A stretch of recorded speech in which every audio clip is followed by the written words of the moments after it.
अगर यूनिवर्स में कोई सबसे बड़ा रहस्य है तो वो है डार्क एनर्जी। एक ऐसा शक्ति जो दिखाई नहीं देती मगर पूरे ब्रह्मांड को खींच रही है, फैला रही है और शायद एक दिन निकल भी जाएगी। लेकिन क्या आप जानते हैं, हजारों साल पहले भारत के ऋषियों ने त्रिमूर्ति की कल्पना की थी। ब्रह्मा निर्माण, विष्णु पालन और महेश संहार की। क्या ये सिर्फ धार्मिक प्रतीक है या फिर यूनिवर्स की फंडामेंटल फोर्स का वर्णन है, जिन्हें आज का विज्ञान अलग अलग नामों से जानता है। आज हम खोजेंगे, क्या त्रिमूर्ति ही डार्क एनर्जी के अलग अलग रूप हैं? क्या विज्ञान और धर्म मिलकर यूनिवर्स का सच उजागर कर सकते हैं? डार्क एनर्जी ये शब्द जितना शांत लगता है उतना ही खतरनाक और रहस्यमय है। हम जानते हैं कि यूनिवर्स लगातार फैल रहा है, मगर वैज्ञानिकों को तब झटका लगा जब उन्हें पता चला कि ये धीरे नहीं बल्कि तेज़ी से फैल रहा है। 1998 में दो इंडिपेंडेंट टीम्स ने यह खोजा कि कोई ऐसा फोर्स जो ग्रेविटी को भी पीछे छोड़ दे, जिसे उन्होंने नाम दिया डार्क एनर्जी। आज के हिसाब से यूनिवर्स का लगभग 68% हिस्सा डार्क एनर्जी है। मतलब हमारा पूरा अस्तित्व इस अदृश्य शक्ति पर टिका हुआ है। अब आइए देखते हैं सनातन धर्म की ओर।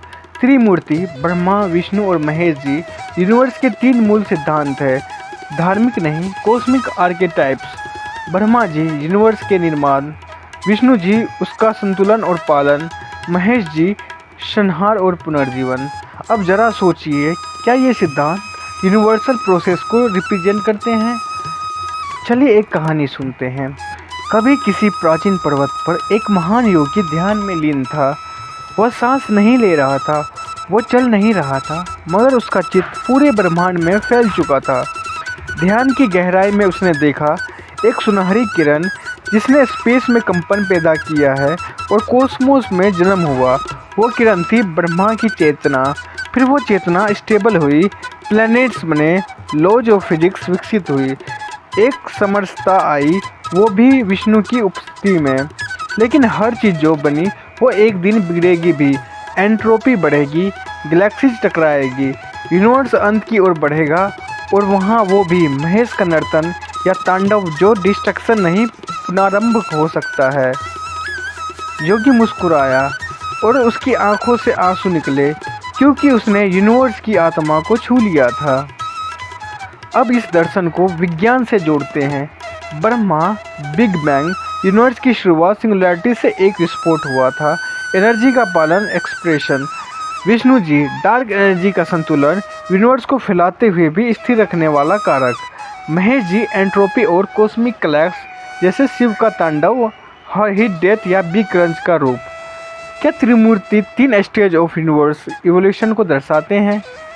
डार्क एनर्जी किसी एक लोकेशन से नहीं आती, ये हर जगह है, हर एटम के बीच। ठीक उसी तरह जैसे विष्णु सर्वव्यापी है। शास्त्रों में कहा गया है, विष्णु सर्वथा है, सर्वथा है। क्या यह एक पोएटिक लाइन थी या फिर एक क्वांटम ट्रूथ? विज्ञान कहता है डार्क एनर्जी हर जगह है, हर दिशा में, एक शांत अदृश्य फोर्स जो यूनिवर्स को विस्तार देती है। क्या हम इसे ही विष्णु नहीं कह सकते? एंट्रोपी बढ़ती जा रही है, गैलेक्सीज एक दिन बुझ जाएगी, यूनिवर्स अंधकार में हो जाएगा और तब एक अंतिम विनाश आएगा, हीट डेथ या बिग रीप। वहाँ होगा महेश जी का तांडव। फिर क्या, कुछ नया जन्मेगा, एक नया ब्रह्मा, एक नई सृष्टि, साइकिल फिर शुरू होगी। आखिरकार सवाल उठता है, क्या विज्ञान और धर्म एक ही चीज़ के 2 नाम हैं?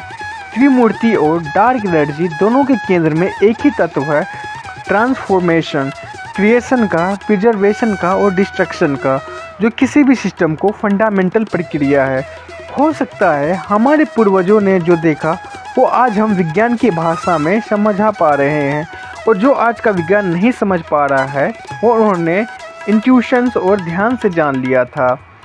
तो दोस्तों, क्या ब्रह्मा, विष्णु और महेश जी केवल धार्मिक प्रतीक है या फिर वो यूनिवर्स की उस अदृश्य चेतना के प्रतीक है जिसे आज हम डार्क एनर्जी के रूप में जान रहे हैं?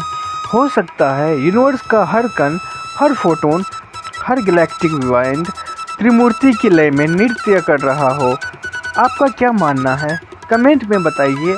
और अगर इस विषय ने आपके दिमाग को झकझोर दिया है तो इस वीडियो को ज़रूर शेयर करें।